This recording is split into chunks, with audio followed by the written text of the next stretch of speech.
Hey guys, welcome back to Ironside Ranch. We're back outside in this ominous dark. It's nice and cold out, and wood stove's going. Kind of life is good on the homestead, but a little bit concerning. Let's talk about this 2-year, 10-year Treasury bond yield. Before we jump into that, stick with me because that's kind of interesting, and it's a little bit more serious than probably we've been giving it credit for. So stick with me here for a second. And I know it's dark out, guys. I just wanted to do the video outside. We have been gone for about 2 weeks, 2.5 weeks or so from YouTube, and there's a reason for that.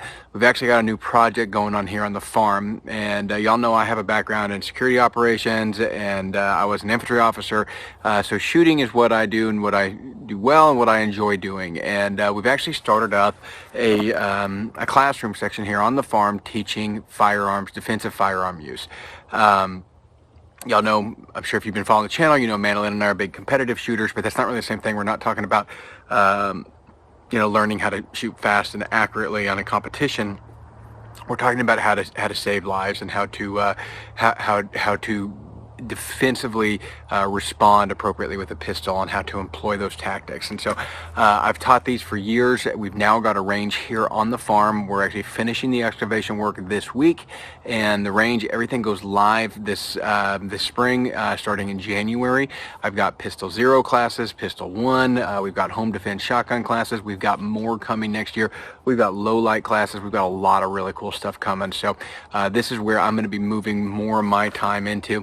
And we're going to be doing some stuff in the channel to address some of this stuff, but they demonetize any gun stuff on there, so we kind of have to limit what we put on the YouTube. But anyways, if you want to check that out, it's www. I guess you don't have to say that part, but it's timberlinetacticaltraining.com.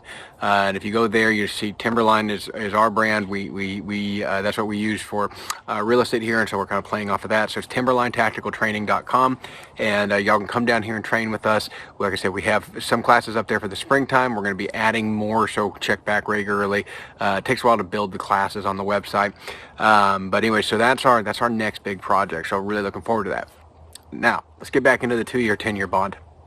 So the 2-year, 10-year bond, we saw this invert earlier this year, right? I think it was around, someone correct me in the comments if I'm wrong, I think it was around May, and the last time it did that was 2019. But this is what's really interesting, is there's some new indices out, and this inversion, I guess, has gotten worse, and I'm waiting on some data to come in.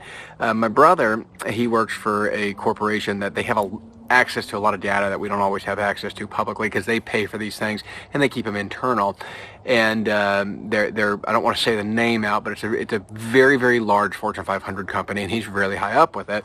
And so he was talking to me about some of this stuff, and he was saying, the bonds, the inversion rate, because it means that basically people trust a 10-year more than they trust a 2-year, right? So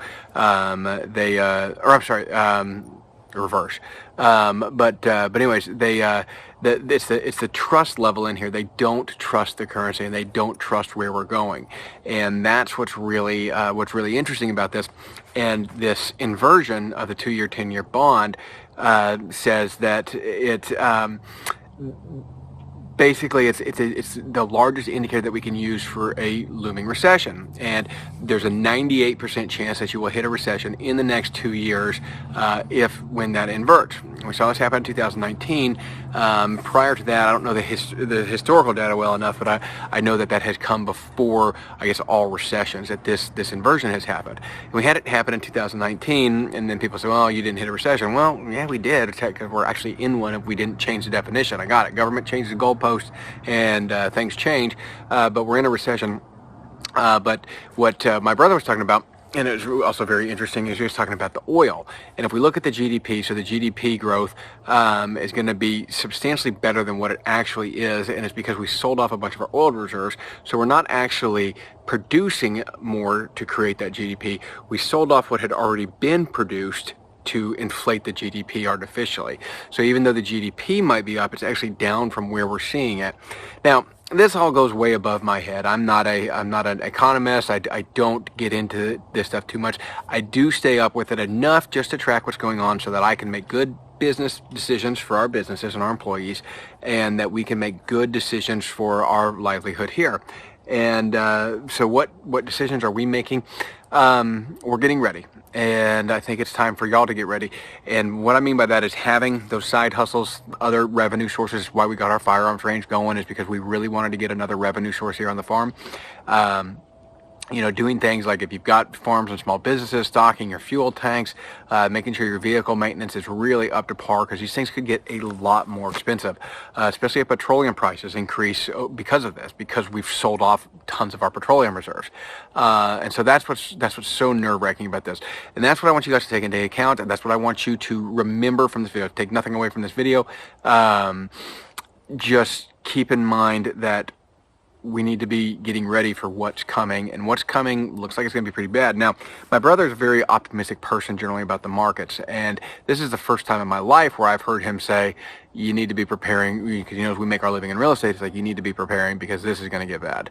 And I was like, whoa. When he said that, he has never had a negative inclination for the economy. He's just been very optimistic, and he's like, man, I'll make money whether it's up or down, and he does. He makes a killing.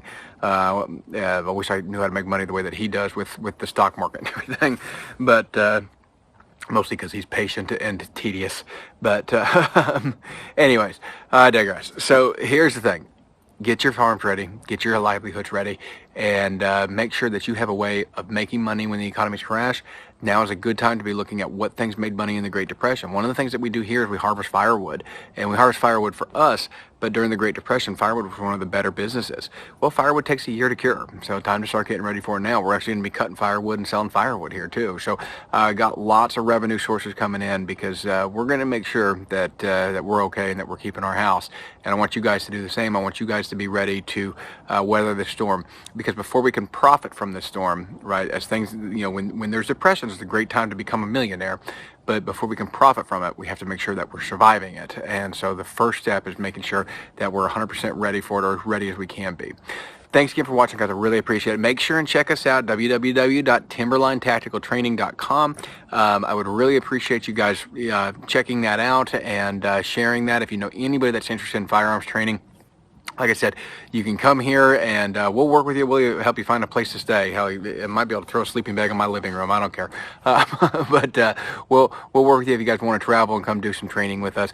We have a lot of really cool classes coming, and we're super, super stoked for this. This is just going to be a ton of fun and really back to what I enjoy doing and what I want to be doing. So we'll catch y'all later.